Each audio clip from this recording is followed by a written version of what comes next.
Nice clapping and cheering, everyone. Please bring on Mr. Jacob Rawcliffe. Hello! Rock on. Did you hear about the riot in the Chinese takeaway? It was wanton destruction. Jokes! Did you hear about the riot in Bristol Working Men's Club? It was fucking horrible. Broken glass everywhere, tables smashed. Rita lost her job actually. It was awful. The community felt the shockwaves, weeks afterwards. It was really terrible. I thought, seeing as I started by telling you a joke, I'd follow it up by just telling you something bad. You need a bit of light and shade in this kind of thing. Light and shade, guys. Yes, I am Jacob. I'm a student at Leeds Uni. I'm just going into my second year. I study cultural studies. Don't worry, I don't know what it is either. And it's not very good for me because what I really like more than anything else are words. I think words are fantastic. I think they're beautiful and majestic and they can convey our innermost thoughts and desires. I'm a big fan of synonyms. I won't use a word if I can think of a more interesting...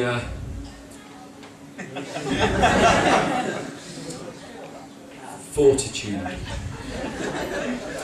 But synonyms are dangerous. You need to be careful where you use synonyms. Some words don't work well in certain situations. Never use the word shebang at a funeral.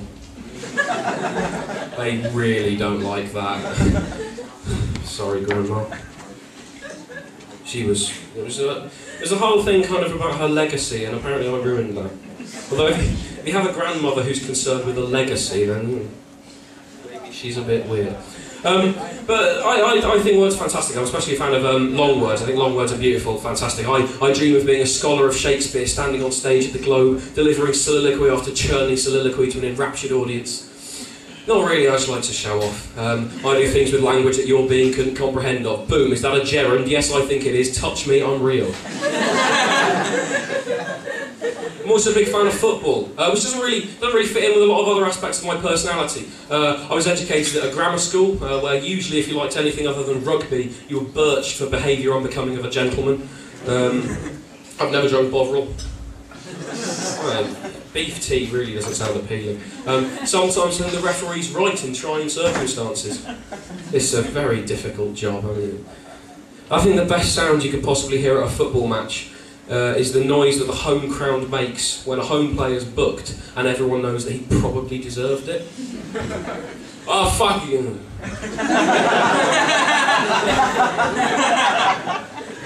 I'm also, you can probably tell from that kind of, that little bit about words and football that I'm not really one of the lad type people. I'm not a lad.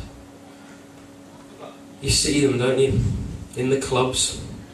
Lurking around orange women, WKDs in hand, like tattooed moths drawn to a poorly covered light. I've got a major issue with WKD, and that's it. The adverts, they all seem to directly advocate being a twat. Because they're all the same, aren't they? They're all the same. I'm in a bar or public situation exhibiting some form of outrageous behaviour, and when questioned about it, will claim it's because that aspect of my personality is directly governed by my choice of beverage. Twat. Now, if you're a twat, fine, be a twat, but don't blame it on a luminous soft drink. Which it is. I refuse to accept WKD as alcoholic because it tastes really nice. Now, alcohol should never taste nice. I was in Scotland last month, and Scotland is responsible for whiskey. Now, whiskey's one of the worst drinks known to mankind, and I claim to like it. But if you can take a sip of whiskey without grimacing at the sheer awfulness of the taste, then there is something wrong with you. One of its key flavour indicators is peatiness. Peat is mud. The Scottish have actively gone out of their way to create a drink that tastes like mud. That's an awful idea. You get wonderful images of like Scottish people in the Highlands thinking they're playing some fantastic practical joke on the English. Now, Dougal, we're gonna fucking love this. I think the world's got quite a few problems. It's not a perfect place we live in, which is why I'm very thankful for the existence of my hero, a man who I think is almost perfect, probably better than any man who's ever lived before. And that is Ben Fogle. The BBC television presenter, Ben Fogle. I think he's unbelievable. I think there's something about him that's perfect and beautiful, because what he's done is he's subjected himself to a BBC experiment to see how many self-discovery shows one man can make before there's nothing left of him to discover. Surely now we are in a situation where there can't be much that Ben Fogle doesn't know about himself. So he'd made Through Hell and High Water with Ben Fogle, where he rowed across a thing with Matthew Pinson. Ben Fogle's not a rower. He's a TV presenter, he's not a rower at all, but he thought, you know what I'm going to do? I'm going to row across that ocean. That's what needs to happen. I'm going to come out of it a better man. And he did. And he does Animal Park with the nicest lady in the world, Kate Humble. And he knows now that he's not scared of animals, and that some of them are quite nice. And he's just finished making his most recent programme, his final programme, which hasn't aired yet, which is a programme called Ben Fogle's Flying Without Wings, in which he's inspired to fly unaided by meeting animals who have heroically struggled against adversity. And when he does his piece to camera at the end of it, rather than saying he's not scared of crocodiles anymore, he just slowly begins to ascend into the heavens. Because Ben Fogle has reached a state of human consciousness that is higher than anything that has come before. Ben Fogle is the most enlightened human being who has ever lived, and he is the most perfect creature humanity has ever created. And now he spends his days kayaking around the heavens, desperately searching for vulnerable people to try and save. And there aren't any in heaven. They're all fine. There's like bed and breakfasts everywhere for nothing. It's really good. As you can see by looking at me, I am painfully alternative. And one of the things about being so alternative is that you get to be exposed to a lot of the conspiracy theories that mainstream culture perpetrates. For example, the pop singer Jessie J is actually the alter ego of former Bolton Wanderers goalkeeper Jussi Jääskeläinen. The song Get Down With The Trumpets is about illegal trumpet mining in Botswana. And the other day I actually found out one of these conspiracies for myself. I came across it on my own. Who here is familiar with the popular club anthem, Shorty Got Low? Yeah, most people know it. It has this very familiar refrain in the chorus, Shorty got low, low, low, low, low, low, low. And the other day I found out the story behind that song. I was walking through the forest, and just on my own having a nice walk, and down in the leaves I saw a figure. I went over to the figure, I approached him, and it turned out to be a man.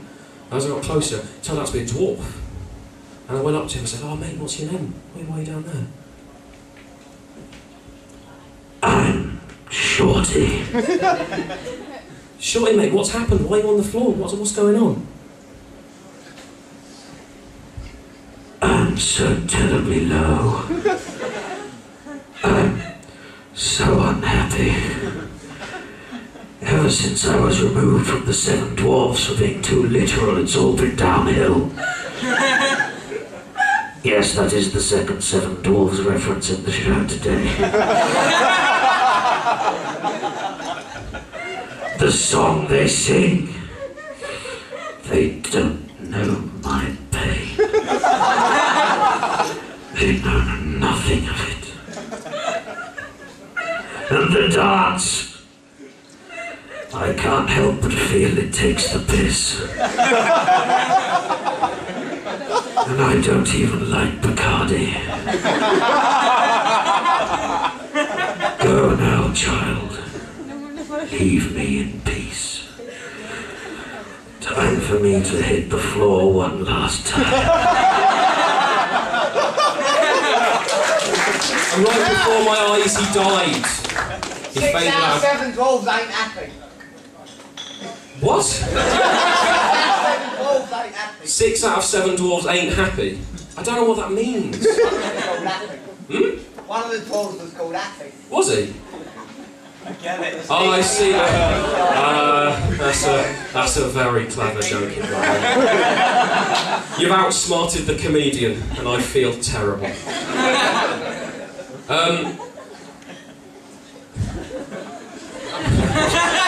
That find it so surreal. I'm gonna be honest with you now. I go into comedy to get girls because they say the one thing girls like more than anything else is the ability to make them laugh. And if there's one thing girls like more than that, it's self-deprecating anecdotes and Middle England whimsy. So I'm in the money. But I'm not very good with women because the problem for me is that for people of my generation, the easiest way to get off with members of the opposite sex is in a club. And I don't do very well in clubs because I can't dance. The thumping bass generally means my witty badinage is drowned out. I am, in effect, the Nick Clegg of romance, in that I'm confused, out of my depth, and widely disliked by the student population. Don't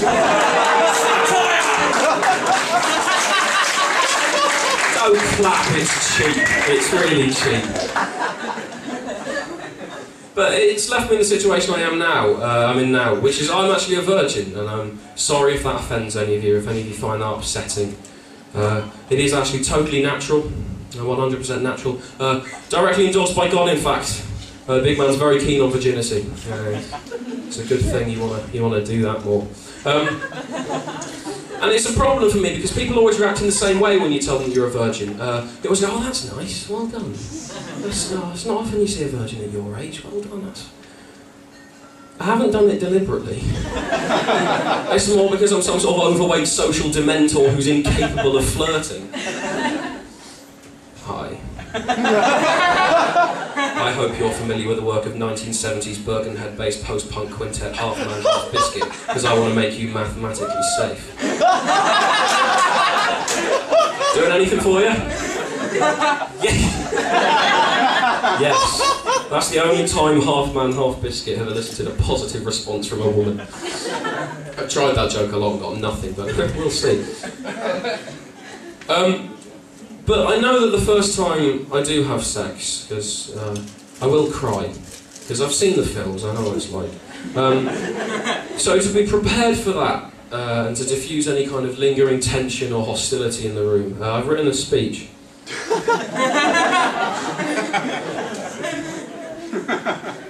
Dear Madam, or Sir, this has been a long time coming, unlike me. I want to thank my friends and family. I was thinking of you the whole time.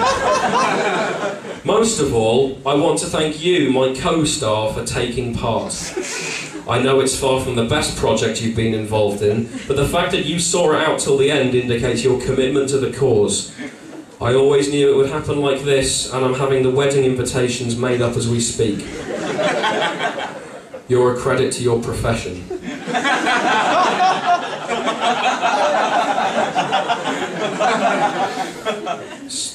I take it everywhere with me. It's never been used.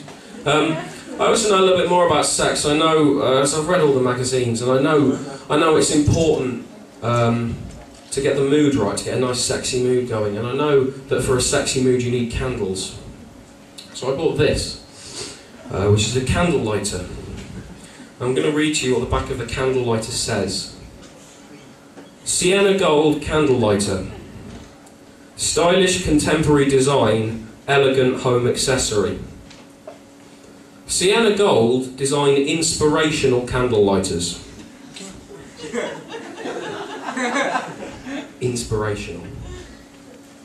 Candle lighters. Inspirational. Candle lighters. Oh, Sienna Gold, how we do owe you. If ever in times of need, all we have to do is slide the precision-engineered button to reveal the flickering flames of hope before our very eyes, at a safe and convenient distance. Figures throughout history owe their fame and their fortune to candle lighters exactly like this one. Leonardo da Vinci was so inspired when he used his candlelight for the first time he painted the Mona Lisa. Isaac Newton was so overwhelmed when he saw it flicker for the very first time he had to go and have a sit down, an apple fell on his head and gravity happened. Albert Einstein thought of the theory of relativity while he was trying to light a candle that had burned low in a difficult jar. The Beatles weren't on drugs at all. John Lennon just brought his candlelighter into the recording studio and they made Sgt. Pepper. Mikhail Gorbachev saw the dancing flames of unity from his candlelight and thought, shit, I better do something about communism.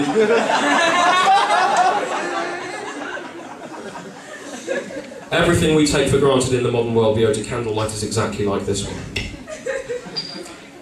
And it is so safe and convenient. That's all from me, thank you very much.